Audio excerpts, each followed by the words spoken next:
ሰብስክራይብ በማድረግ ቤተሰብ ይሁኑ።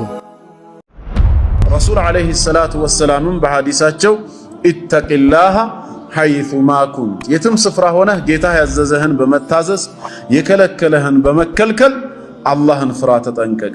ወአትቢኢ ሰይአት አልሐሰና፣ መጥፎ በሰራህ ጊዜ በምትኩ መልካምን አስከትል፣ ተምሑሃ ያብስልሃልና ያ መልካም ስራ። ስለዚህ በመልካም ስራ ላይ መሳተፍ ምንም ሸክ የለውም ኃጢአትን እንደሚያጠፋ። አሰደቀቱ አሉ ረሱል ሰለላሁ ዐለይሂ ወሰለም፣ በሚስጥር የሚደረግ ሰደቃ ቱጥፊኡል ኸጢአ፣ ኃጢአታችንን ያጠፋዋል። ከማ ዩጥፊኡል ማኡ ናር፣ ልክ እሳትን ውሃ እንደሚያጠፋው። ዓለይሂ ሰላቱ ወሰላም ሶላት ወንጀልን እንደሚያጸዳ በዕለታዊ ትጥበት ምሳሌ አድርገው ተናግረዋል። አራአይቱም ነው ያሉት፣ አያኽቢሩኒ፣ እስኪ ንገሩኝ፣ ለው አነ ነህረን ቢባቢ አሐዲኩም፣ ከናንተ ባንዳችሁ ደጅ ላይ ንጹህ የሆነ ወራጅ ወንዝ ቢኖርና የኽተሲሉ ሚንሁ ኩለ የውሚን 5 መራት፣ በየቀኑ እየገባ 5 ጊዜ ታጥቦ የሚወጣ ወይ ዋና ቦታ ነው ብንል 5 ጊዜ እየዋኘህ ብትወጣ፣ ሀል የብቃ ሚን ደረኒሂ ሸይ፣ ከሰውነት ላይ የሚቀር ቆሻሻ አለ አለን? 5 ጊዜ በአንድ ቀን ሻወር የሚወስድ ማለት ነው በአግባቡ የለም ካል ሲባል ፈዛሊከ ሚስሉ ሰላዋቲል ኸምሰ፣ ይሄ የ5 ወቅት ሰላት ምሳሌ ነው። በየቀኑ 5 ጊዜ የሚሰግድ ሰው ስጁድ ባደረገ ቁጥር፣ ሩኩዕ ላይ ባለ ቁጥር፣ ለጌታው በቆመ ቁጥር ኃጢአቱ በሰላቱ በተቅዋው ልክ ከላዩ ላይ ምን እየሆነ ይመጣል? እየተወገደ። ማ ዩሲቡል ሙስሊሙ ሚን ነሰቢን ወላ ወሰቢን ያሉት፣ አንድን ሙስሊም ድካም የሚባል ነገር አያገኘውም፣ ህመም በሽታም እንደዚሁ አይደርስበትም ማለት። ወላ ሀምን ወላ ገም፣ ሐሳብ ጭንቀት፣ ወላ ሑዝን ትካዜ የሚባል ነገርም አይደርስበትም ሙስሊምን። ሐታ ሸውከቱ ለቲ ዩሻኩ ቢሃ፣ ሌላው ይቅርና በእግሩ የምትገባ የሆነች እሾክ እንኳን አትወጋውም እሱን። እነዚህ ሁሉ ሲደርሱበት ሰብር ካደረገ ኢላ ከፈረ አላሁ ቢሃ ኸጣያ፣ ኃጢአቱን አላህ በዛ ሰበብ ሊመራው ቢፈልግ እንጂ የሰራው ወንጀል ነገ በአኼራ ትልቅ ዋጋ ሊያስከፍለው የሚችል ነበር። አላህ ግን በዚህ ሰብር አድርግና በቀላሉ ልገላገልህ እያለ ነው። አላህ ደግሞ አንድ ባሪያው ኢማኑና መልካም ስራው በሰፋ በጠነከረ ቁጥር ፈተናውንም እየጨመረበት ነው የሚመጣው። አዑዙ ቢላሂ ሚነሽ ሸይጣኒር ረጂም፣ ቢስሚላሂር ረህማኒር ረሂም፣ አልሐምዱሊላሂ ረቢል ዓለሚን፣ አስሰላቱ ወሰላሙ ዐላ ረሱሊላሂ ሰለላሁ ዐለይሂ ወአሊሂ ወሰለም። አማ ባዕዱ ፈሰላሙ ዐለይኩም ወረሕመቱላሂ ወበረካቱ። አሰላሙ ዐለይኩም ወረሕመቱላሂ ወበረካቱሁ። እንደምን አደራችሁ? እንደምን ዋላችሁ? እንደምን አመሻችሁ? አልሐምዱሊላህ። ኢንሻአላህ አትሉ መዋሉም ማሸቱም ባልታወቀም መርሐባ። እንግዲህ የተወሰነ መልእክት ላስተላልፍ የምፈልገው ርዕሱን በእርግጥ ቀይሬዋለሁ እናንተን ስመለከታችሁ የኃጢአት ስርየት በኢስላም በሚለው ዙሪያ ይሆናል ማለት ነው። በዚህ ዙሪያ አንዳንድ ነጥቦችን ኢንሻአላህ ለኔም ለእናንተም ማስታወስ ፈልጋለሁ። እኛ ሰዎች ወደዚህ ምድር ስንመጣ ጌታ አላህ ከሌሎች ፍጥረታቶች ለየት አድርጎ ሰው አድርጎ ሲፈጥረን ለትልቅ ዓላማ ነው የፈጠረን። ህይወት የተባለው ነገርም በዚሁ በዱንያ ላይ ብቻ በአጭር ዘመን እንዲቋጭም ፈልጎ አላመጣንም። አላህ በሱረቱ ዛሪያት በ51ኛው ሱራ ከአንቀጽ 55 ጀምሮ አዑዙ ቢላሂ ሚነሽ ሸይጣኒር ረጂም ወዘኪር ፈኢነ ዚክራ ተንፈዑል ሙእሚኒን፣ አስታውስ ምእመናንን ገስጽ፣ ያንተ ማስታወስና መገሰጽ በአላህና በመጨረሻ ቀን ያመኑ ሙእሚኖችን ይጠቅማቸዋልና ይላል። ሰው እንደመሆናችን መጠን ብንረሳም ብንሳሳት ብንዘነጋም አስታዋሽ ያገኘን ጊዜ ግን ወደ ትክክለኛ ማንነታችን ስለምንመለስ የተፈጠርንበትንም ዓላማ ስለምናስታውስ ሁሌም አስታውስ ነው የሚለው ጌታ አላህ። ማስታወስ ጠቃሚ ነው። ከማስታወሻዎች ሁሉ በላጩ ትልቁ ደግሞ ወማ ኸለቅቱል ጂነ ወልኢንሰ ኢላ ሊያዕቡዱን፣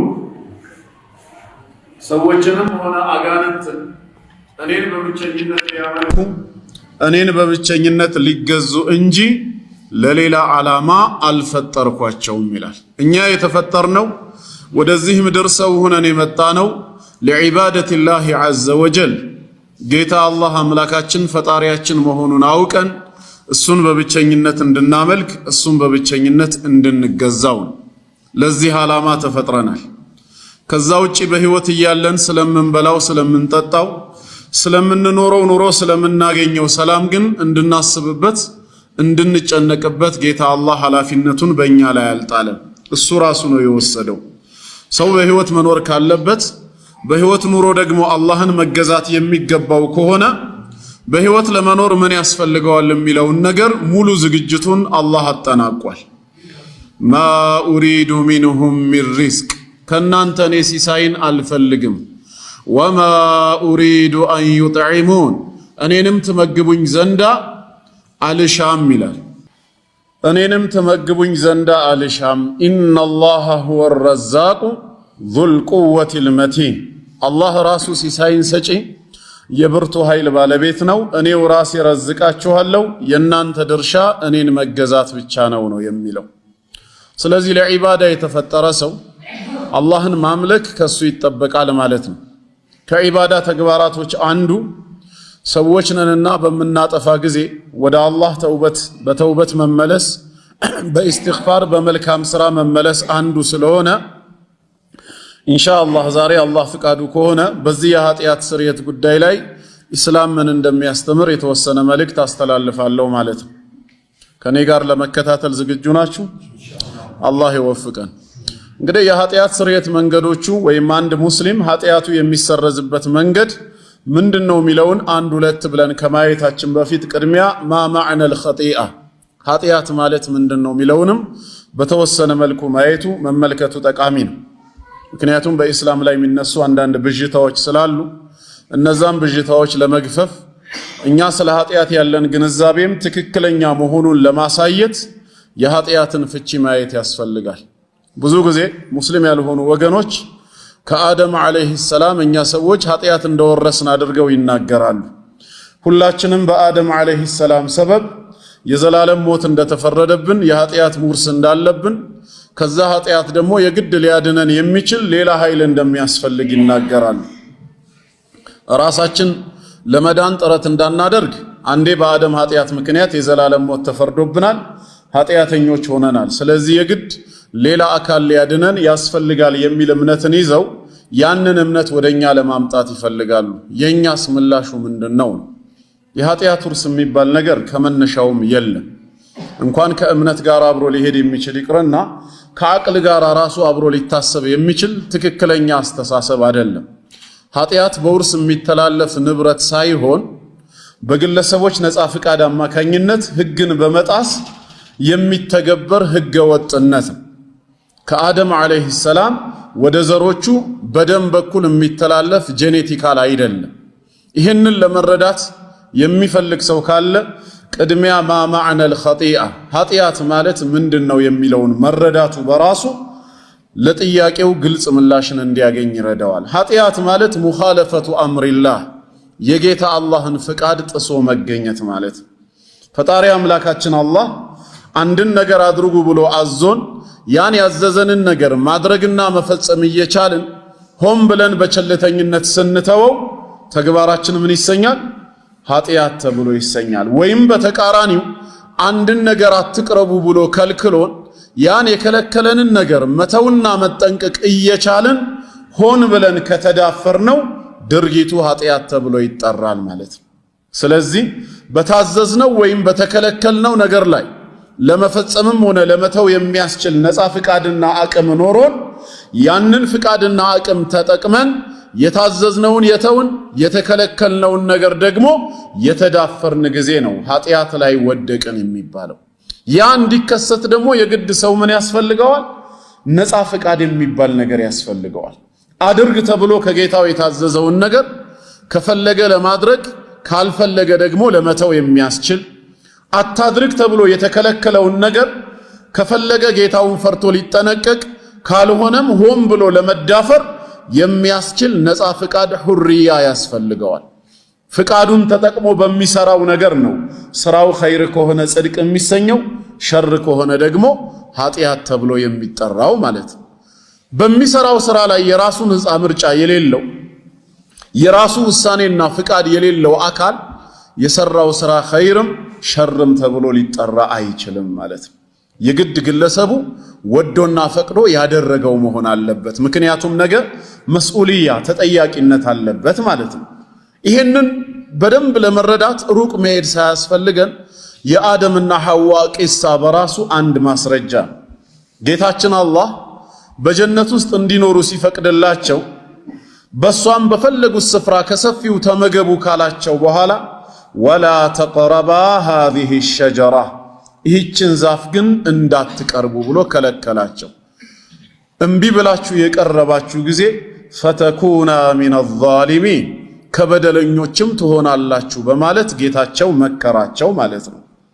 ከዛ በኋላ ሸይጣን ነው ያሳሳታቸው። ፈአዘለሁመ ሸይጣን ከሷ ከተከለከሉት ነገር ሸይጣን አሳሳታቸው፣ እንዲንሸራተቱ አደረጋቸው ይላል። የዛኔ በወቅቱ ሸይጣን ሲያሳስታቸው በግድ አፋቸውን ይዞ ከፍቶ ነው እንዲያጎረሳቸው? እንደዛ ነው? ያ ቢሆን ኖሮ እነሱ ሳይሆኑ ኃጢአተኛ የሚሆኑት ሸይጣን ነበር ለዚህ ድርጊት የሚጠየቀው። የሸይጣን ድርሻው ምንድነው? መወስወስና መጎትጎትም። ከተከለከሉት ነገር ወስደው እንዲበሉ በዛ በተከለከሉት ነገር ላይ እነሱ ያላገኙት ለየት ያለ ነገር መኖሩን በመጠቆም የማሳሳት ስራ ነው የሰራው። ማ ነሃኩማ ረቡኩማ አን ትልኩማ ሸጀራ ማ ነሃኩማ ረቡኩማ አን ሃዚህ ሸጀራ ጌታችሁ ከዚች ዛፍ እኮ እንዳትቀርቡ ብሎ አልከለከላችሁም። ኢላ አን ተኩና መለከይን ከመላእኮች እንዳትሆኑ ፈልጎ እንጂ አው ተኩና ሚነል ኻሊዲን ወይም ዘላለም ከሚዘወትሩት እንዳትሆኑ ፈልጎ እንጂ አልከለከላችሁም እኮ አላቸው። የተከለከላችሁትን ነገር በበላችሁ ጊዜ ምን አዲስ ነገር ታገኛላችሁ ነው? ዘላለም ትኖራላችሁ። መስአለተል ኹሉድን ያነሳላቸው የመዘውተርን ጉዳይ ነው። በሌላም አየት ላይ ምንድን ነበር ያለው? ያ አደሙ ሀል አዱሉከ ዐላ ሸጀረቲል ኹልድ ወሙልክ ላ የብላ የመዘውተሪያ የሆነቿን ዛፍንና የማይቋረጥ የሆነ ንግስናን የምታገኝባትን ዛፍ ልጠቁምህ ላመላክትህ አለው። ከሷ ወስደህ የበላህ ጊዜ ዘላለም ትኖራለህ፣ የማይቋረጥ የሆነ ንግስናን ታገኛለህ ነው። የማታለል ስራ ነው ያመጣው፣ ወስወሳ ነው። እነሱ ግን በነፃ ምርጫቸው ተታለሉ። እሱም ሲምልላቸው እውነት መሰላቸው። ከተከለከሉት ዛፍ ወስደው በሉ ማለት ነው። በሰዎች ማንነት ውስጥ ኃጢአት አሊፍ ብሎ የዛኔ ነው የጀመረው። አደምና ሐዋ አለይሂም ሰላም ይህን የተከለከሉትን የጌታቸውን ትእዛዝ ጥሰው ከዛፊቷ ወስደው ሲበሉ በወቅቱ ነፃ ፍቃድ ነበራቸው ወይስ አልነበራቸው? ነበራቸው። ማንም ያስገደዳቸው ኃይል የለም። ወይ መሳሪያ ደቅኖ ካልበላችሁ ትገደላላችሁ ብሎ ያስፈራራቸውም የለም።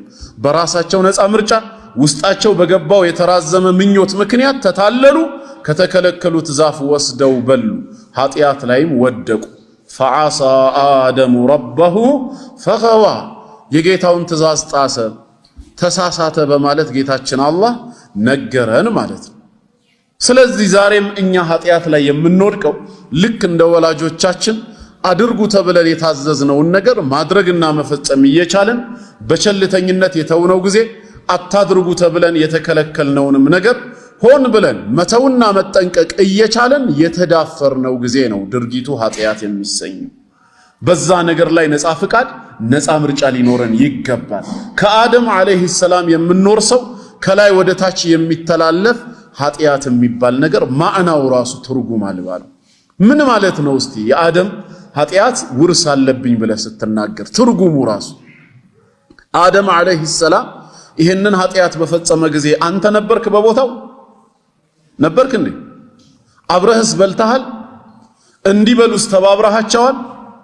ታዲያ ባላየኸው ባልነበርክበት ባልተባበርከውና አብረህ ባልተሳተፍክበት ኃጢአት የኃጢአት ውርስ ተካፋይ የምትሆንበት በምን አመክንዮ ነው? በምንስ ሎጂክ ነው? አባት ኃጢአት ሰራ ተብሎ ልጅም የኃጢአት ተካፋይ የሚሆነው? ጭራሽ ይህን ፍርድ የሚያስተላልፈው የዓለማቱ ጌታ አርራህማኑ ራሂም የሆነው አላህ ነው ሲባል ደግሞ በምን ሎጂክ ነው የምትቀበለው? የታለ ታዲያ ረሕመቱ? አይደለም ጌታ አላህ ምድራዊ ህግና ስርዓትስ ይሄንን ይሰራዋል?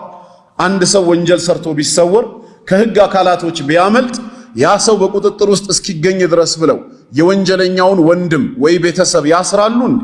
እነሱን ይቀጣሉ? በፍጹም አያደርጉትም።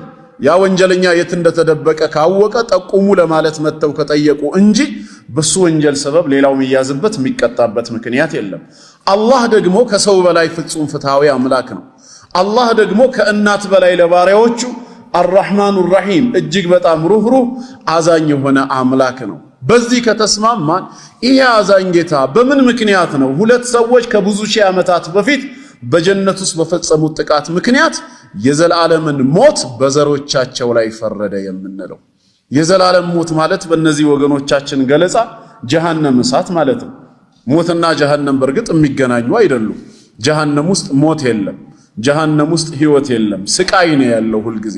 ነገር ግን በእነዚህ ሰዎች ገለጻ እንኳ ብንሄድ እኛ የዘላለም ሞት ተፈርዶብናል ማለት ነው። ምን ስላደረግን? ምንም ያደረከው ወንጀል የለም። ምንም ያጠፋው ጥፋት የለም። ከብዙ ሺህ ዓመታት በፊት ይኖር የነበሩት ሁለቱ ወላጆችህ እናትና አባትህ አደምና ሐዋ አለይሂም ሰላም በጀነት ውስጥ ባጠፉት ጥፋት ምክንያት ፍርዱ እርግማኑ አንተንም ጭምር ይመለከታል። የዘላለም ሞት ተፈርዶብሃል። ነገ የውሙል ቂያማ በጌታ ፊት ቆመህ ብትጠይቅ ምንድነው የምታገኘው መልስ? የዘላለም ሞት ጀሃነም እሳትን ጌታዬ ሆይ ለምን ፈረድክብኝ ብትለው በገዛ ክህደትህ በገዛ ኃጢአትህ አይደለም የፈረድኩብህ ወላጅህ በፈጸመው ጥፋት ነው። ምን እንደዚህ አይነት አስተሳሰብ ምንድነው? ከኔ ጋር ናቸው አይደል? ኢስላም ግን በዚህ መልኩ አይደለም የሚያስተምረን። ኃጢአት በውርስ የሚተላለፍ ንብረት አይደለም፣ ገንዘብ ወይ ደግሞ በሽታ አይደለም። በግለሰቦች ነፃ ፈቃድ አማካኝነት ህግን በመጣስ የሚፈጸም ተግባር እንጂ። አላህ አስቀድሞ በሱረቱ ነጅም እንደነገረን አም ለም ዩነባእ ቢማ ፊ ሱሑፊ ሙሳ፣ ከዚህ በፊት ለሙሳ ዓለይሂ ሰላም በተሰጠው ጽሑፍ ውስጥ የተነገረ አይደለምን? ወኢብራሂም አለዚ ወፋ፣ ያስ የታዘዘውን ሙሉ በሙሉ የፈጸመው በሆነው በኢብራሂም ዓለይሂ ሰላም ጽሑፎች ላይ የተነገረ አይደለም እንዴ አለ። ምንድነው የተነገረው? አላ ተዚሩ ዋዚረቱ ዊዝራ ኡኽራ፣ ኃጢአት ተሸካሚ ነፍስ የሌላውን ኃጢአት አትሸከምም በማለት ወአን ለይሰ ሊልኢንሳኒ ኢላ ማ ሰዓ፣ ሰው የሰራው እንጂ ሌላ ምንም የለውም መባልን። አንተ ላይ ያለብህ ወይ ለአንተ ያለህ ራስህ የሰራኸው እንጂ ሌላ የለም በመባል ወአነ ሰዕየሁ ሰውፈ ዩራ፣ ልፋቱና ሩጫው ትጋቱ በጠቅላላ ነገ በጌታው የፍርድ ሚዛን ይታይና ثم يجزاه الجزاء الأوفى፣ ከዛም ጌታው የተሟላ የሆነ ምንዳን ይሰጠዋል መባል ጥንትስ በነበሩ ጽሑፎች የተነገረ አይደለም እንዴ ይላል። ኢስላም የሚያስተምረው በዚህ መልክ ነው። በሌላም አየት ላይ ኩሉ ነፍሲን ቢማ ከሰበት ረሂና፣ እያንዳንዲቷ ነፍስ በሰራችው ስራ በነፍስ ወከፍ ተያዥ ናት ነው የሚለው። ስለኔ የሚጠየቅ ሌላ አካል የለም። በኔ ኸይር ስራና ጽድቅ ስራም የሚድን ሌላ አካል የለም። አባታችን ኢብራሂም ዓለይሂ ሰላም በእምነቱና በታዛዥነቱ የዳነ የጀነት ሰው መሆኑን ሁላችንም እናውቃለን። ግን ይሄ ኢማኑ ይሄ መልካም ስራው ለአባቱ የጠቀመው ነገር ነበር? ምንም የጠቀመው ነገር የለም። አባቱ ጣዖት አምላኪ ነው፣ የእሳት ሰው ነው። የአባቱ ጣዖት አምላኪ መሆን፣ የአባቱ ኩፍር ላይ መዘፈቅ የኢብራሂምን ኢማን ዓለይሂ ሰላም የጎዳው ነገር አለ እንዴ? የለም። እምነትና ክህደት ጥቅምና ጉዳቱ ለማን ነው ከተባለ ለባለቤቱ፣ ከአንዱ ወደ ሌላው የሚተላለፍበት ምክንያት የለም። ስለዚህ በወቅቱ በጀነት ውስጥ ተፈጽሞ የነበረው የአደምና የሐዋ ዓለይሂም ሰላም ስህተት ቅጣት አለው እንኳ ከተባለ ቅጣቱ የሚመለከተው ማንን ነው? ሁለቱን ነው እንጂ የሚመለከተው እኛን ዝርያዎቻቸውን በወቅቱ ያልተፈጠርነውን ያልነበርነውን አይደለም። ተባባሪም አይደለንም፣ አብረንም አላጠፋንም፣ ሲያጠፉ አይተንም በዝምታ ያለፍንም አይደለንም። በምን መልኩ ነው ታዲያ የኃጢአት ውርስ አለባችሁ የምንባለው? ምን አይነት ሎጂክ ነው? የኃጢአት ትርጉም ከሚለው ሳልተጋጨም፣ ምክንያቱም የኃጢአት ትርጉሙ የአምላክን ፈቃድ መጣስ ነው ከተባለ ፈቃዱን ሳንጥስ በጣሱ ሰዎች ሰበብ እኛም ኃጢአተኛ ተደርገን መቆጠር ምን ማለት ነው? ከዘር ወደ ዘር የሚተላለፈው በሽታ ነው።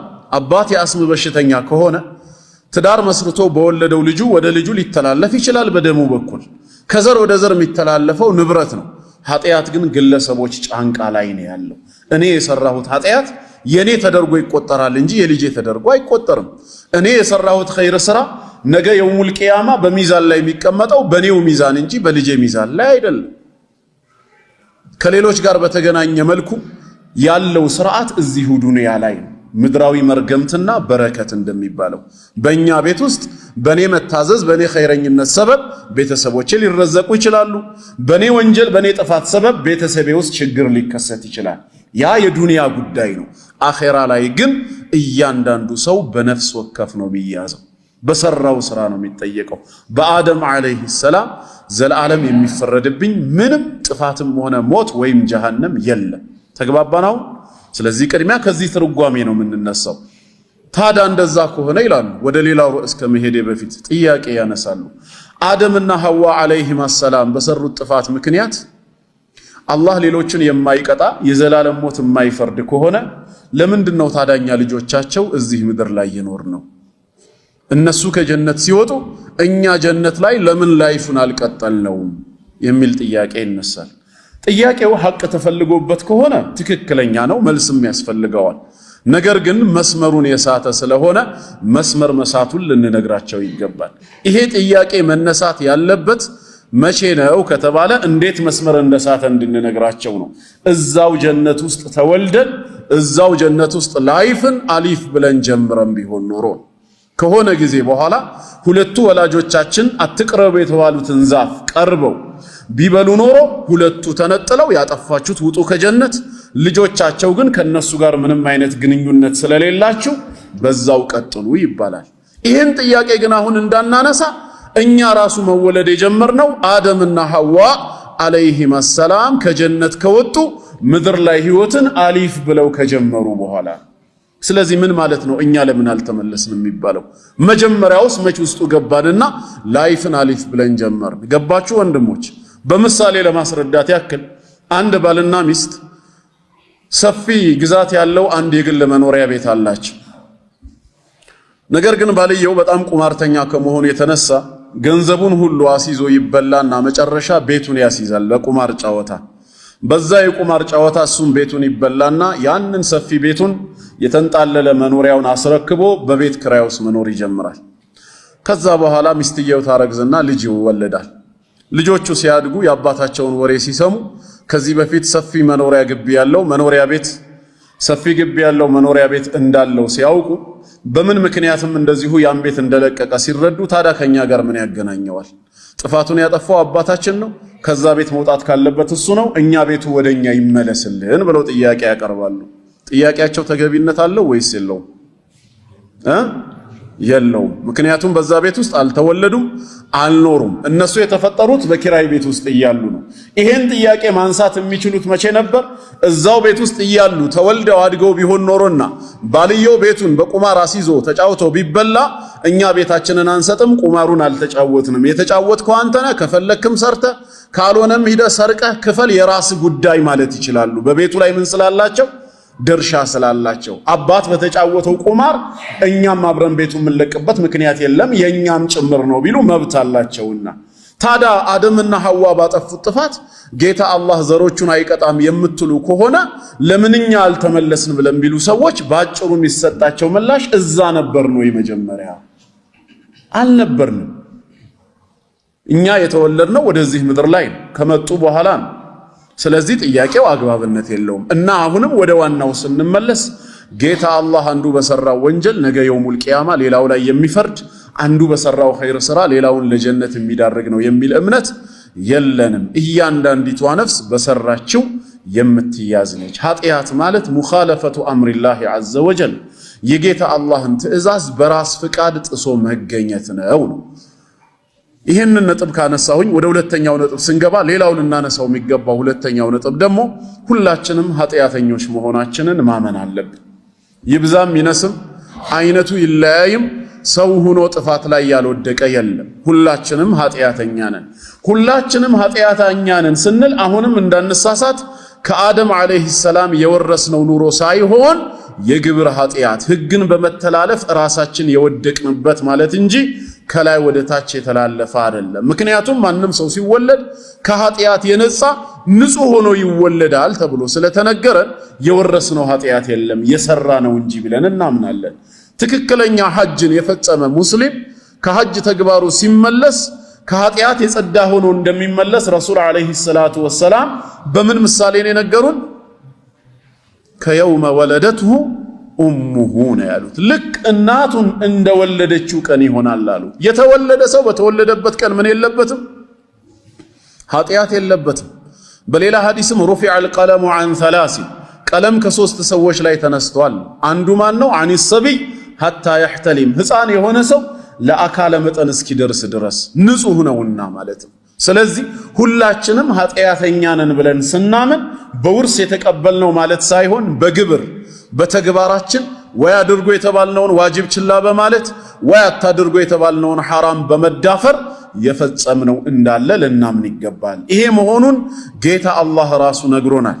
በሱረቱ ፋጢር 35ኛ ሱራ አንቀጽ 45 ላይ የመጨረሻው አየት ላይ ወለው ዩአኺዙ ላሁ ናሰ ቢማ ከሰቡ እኔ አላህ ሰዎች በሰሩት ወንጀል ምክንያት ወዲያውኑ በቅጣት የሚይዛቸው አምላክ ብሆን ኖሮ አለ። ልክ እንደ ምድራዊ ህግና ስርዓት ማለት ነው።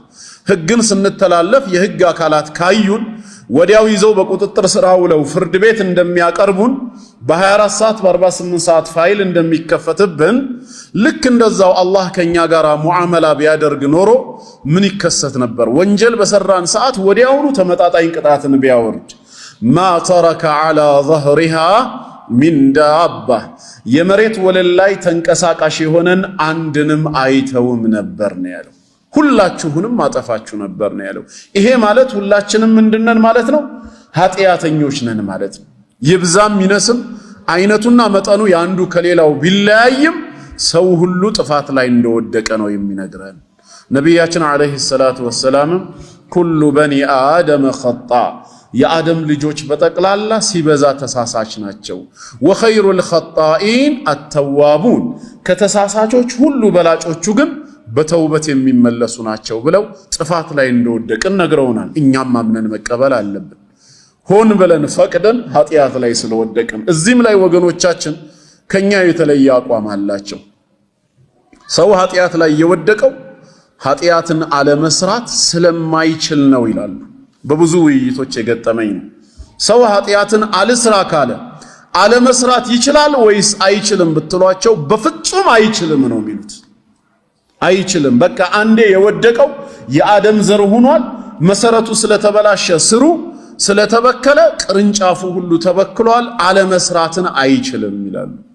ይሄ ከእምነትም ከሎጂክም አንፃር ረጅም ርቀት የሚያስኬድ ፊክራ አይደለም። እንዴት የሚባል ከሆነ ከእምነት አንቀጾች እንነሳለን። ሰው በራሱ ኃጢአትን አልስራ ብሎ ቢወስን ንጹህ የአላህ ባሪያ ለመሆን ብሎ ቢያቅድ አይችልም ከተባለ ኃጢአትን አልስራ ብሎ ቢወስን ንጹህ የአላህ ባሪያ ለመሆን ብሎ ቢያቅድ አይችልም ከተባለ ታዲያ በአላህ ቃል ውስጥ አትስራ የሚለው ቃል ምን ሊያረግ መጣ? ምክንያቱም አላህ አንድን ህግ ሲያዝ ወይ ሌላን ህግ ሲከለክል ምንን መስፈርት ያደረገ ነው?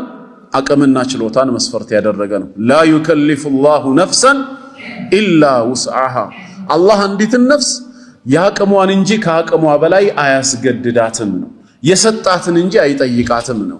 ኃጢአትን አለመስራት የማንችል ሆነን ከተፈጠርን አትስሩ ማለት ምንድነው ማዕናው? ይሄ ማለት ሰውየው ከ50 ኪሎ ግራም በላይ ሰው በእጁ ሊያነሳ አይችልም። አንተ ይሄንን እያወቅ ቅጥር ሰራተኛ አድርገህ ቀጥረኸው ነበር። ያን 100 ኪሎ ግራም ከቦታው አንስቶ ማለት ነው ሲሚንቶውን እዚህ እንዲያመጣው አዘዝከው። ሞከረ አቃተው፣ ወደቀ። ሰነፍ ሰራተኛ ብለህ አባረርከው። ሰነፉ ግን እሱ ነው ወይስ አንተ ነህ? እንደ ሐቂቃው ማን ነው ቀጣሪው? እሱ አይደለም። ያማ ከአቅሙ በላይ ነው የታዘዘው።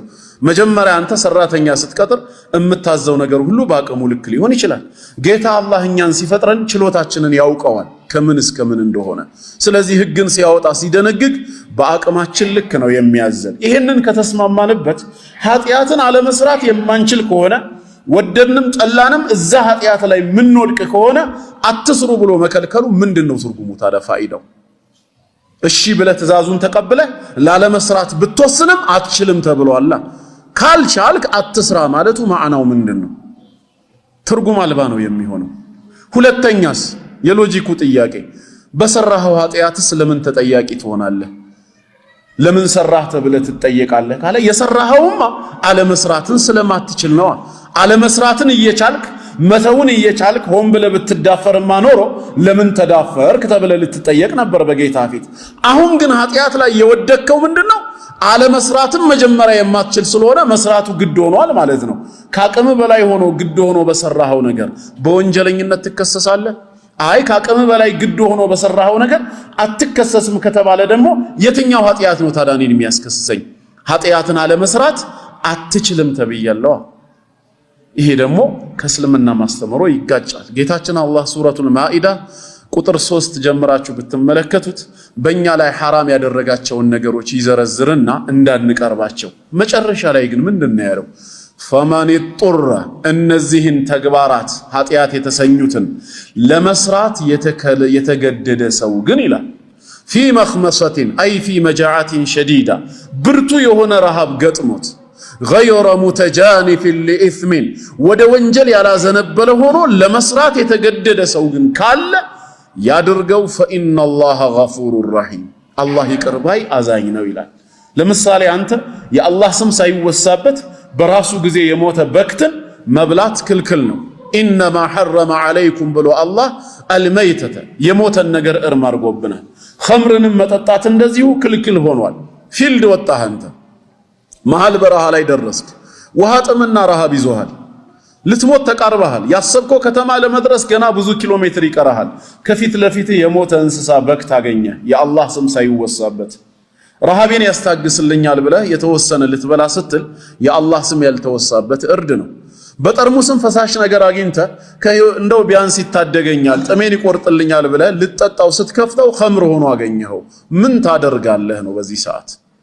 ያሰብከው ከተማ በህይወት ሊያቆይህና ሊያደርስ በሚችል መልኩ የተወሰነ ከኸምሩ ብትጠጣ ከዛ ከሞተው በክት ላይ የተወሰነ ቆርጠህ ብትበላ ኃጢአት ላይ ያለው ደክም ትክክል ስራ ነው የሰራኸው ነው የሚለው።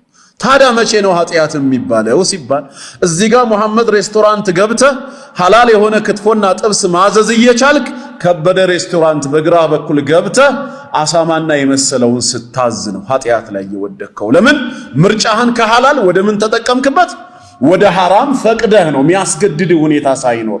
እዚህ ጋር ሐላል የሆኑ ለስላሳዎች ወተትና ውሃ መጠጦች እያሉ ቢራና መሰሉን እዚህ ገብተህ ያዘዝክ ጊዜ ተግባር ኃጢአት ይሰኛል። ያንን ወቅት ያንን ሳንቲም ያንን ጉልበት ለሐላልም መጠቀም የምትችልበት ነበራ።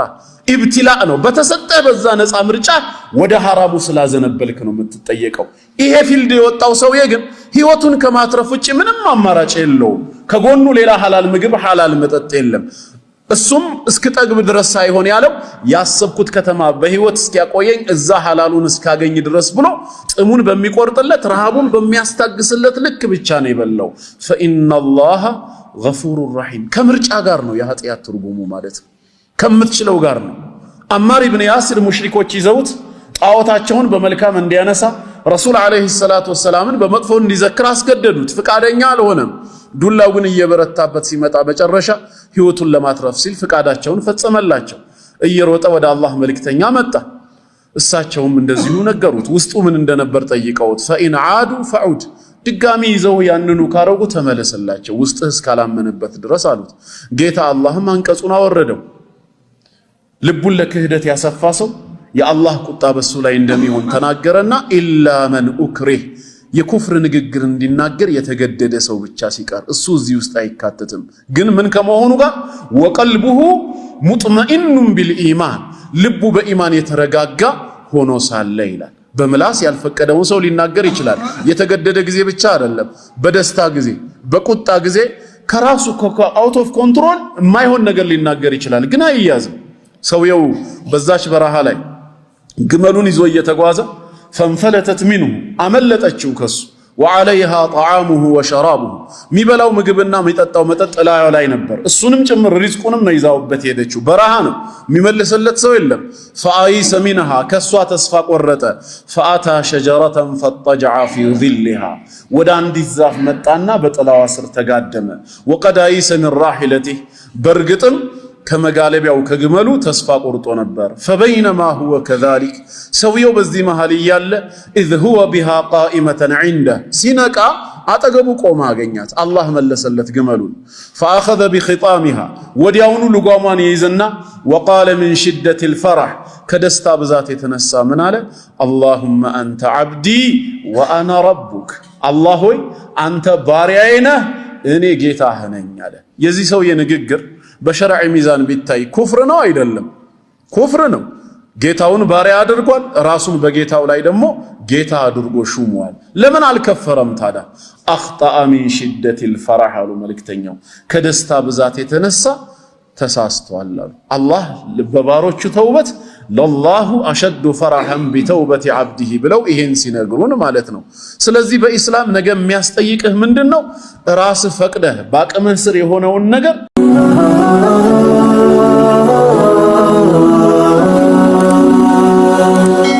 ሰብስክራይብ በማድረግ ቤተሰብ ይሁኑ።